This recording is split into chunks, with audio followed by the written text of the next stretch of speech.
guys, welcome back to some more AFK Arena. So we have a brand new code that I'm actually going to drop right here in the description below.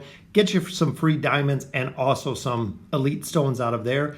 Today we're going to be looking at the tier 3 gear, where to get it, what effects it's going to have. We're also looking at Darth's quick and dirty guide on the tier stones themselves. So the couple of places that you can get them, of course, are the store. We got lucky today. We pulled an intelligent tier stone out of here. You can only buy 2 a month, guys. So make sure that you're buying 2 every single month as a free-to-play player. This is going to be one of the only spots that you can get them, as well as AFK rewards. So they will actually drop out of here just like the normal stones do. Once you get past chapter 30, you'll start seeing them show up in the AFK timer. So you can go ahead and pick up the stones there. Next spot we look is the campaign. So as you're continuing progression through chapter 30, you will actually get tier stones out of here. There's our tier 3 stone for strength. There's an agility stone. We get an intelligence stone. Then it goes back to the strength stone again. So we can get some stones out of there. Finally, last place that you can accumulate these stones is in the shop, of course. So looking at the merchant ship, you can look at the weekly deals, guys. There they are. Rate. Maybe it's in the monthly deals. Maybe it is monthly for the stones. They're there. So $14.99, but purchasable 3 or 4 times. You can buy that 4 times. I thought they were in the weekly deals as well. Might have just skimmed right past them. There they are, guys.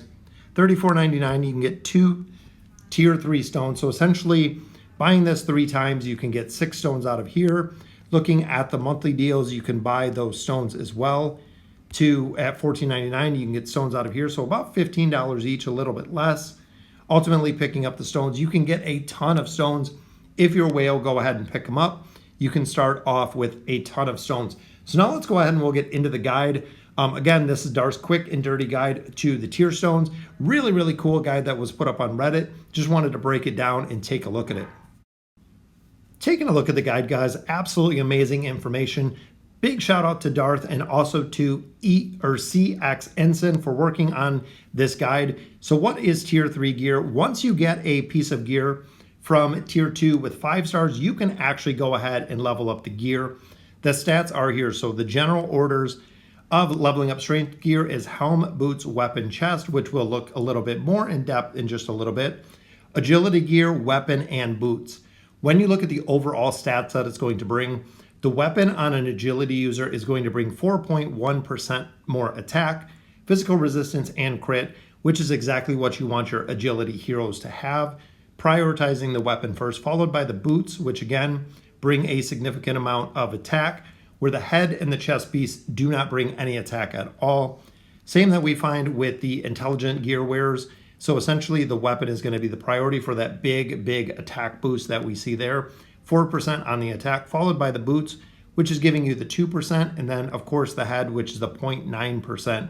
So overall, guys, these are the stats that it takes going from the 5-star tier 2 gear up to the tier 3 gear. This is what it's going to add, prioritizing those to get the best stats out of there. Across the board, it's a huge defensive upgrade with substantial effective health, gains of HP, defense, physical resistance, and magical resistance, which is the strength gear, guys.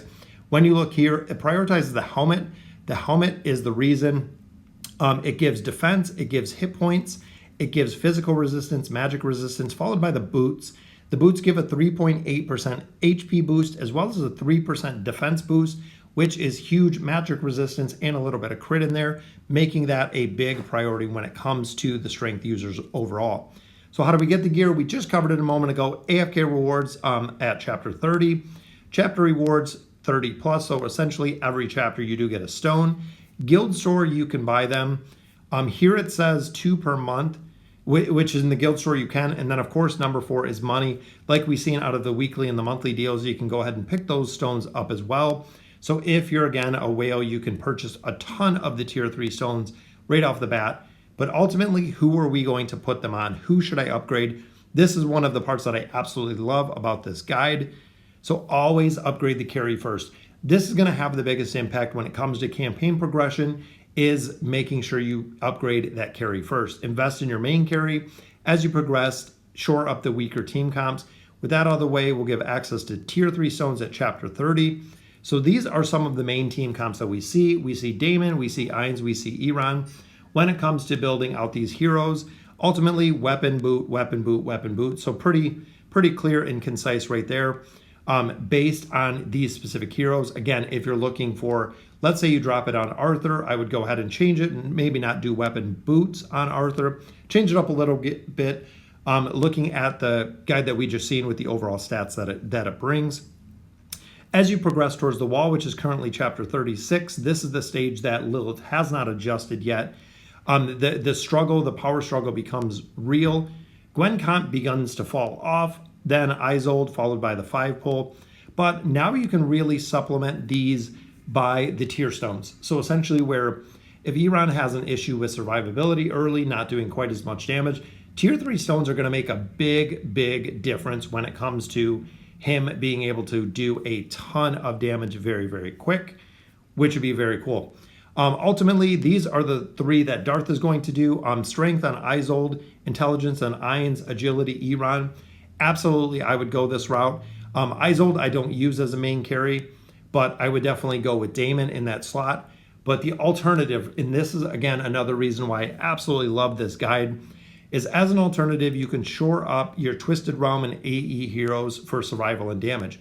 So ultimately, if you're in the Fabled Realm, if you're pushing more progression in the campaign to where you're getting these tier stones, you're going to need Grez built out ASAP, which is why I'm going to prioritize putting my tier 3 stones on Grez, because ultimately I need him very efficient. I need to maximize his damage in the Twisted Realm.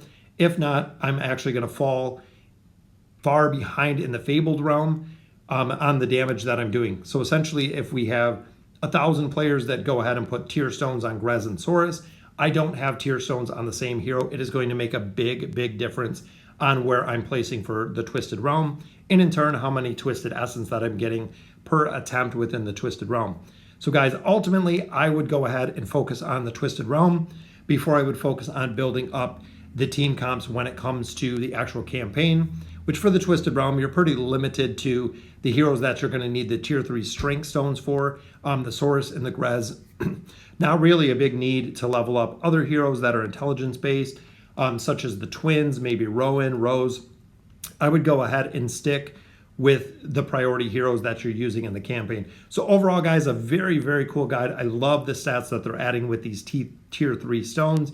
Again, if you're purchasing them, just go ahead and get them. Make sure you get 2 out of the guild store every single month and prioritizing on the heroes you're going to build. So again, guys, big shout out to Darth and also CX Ensign for this guide.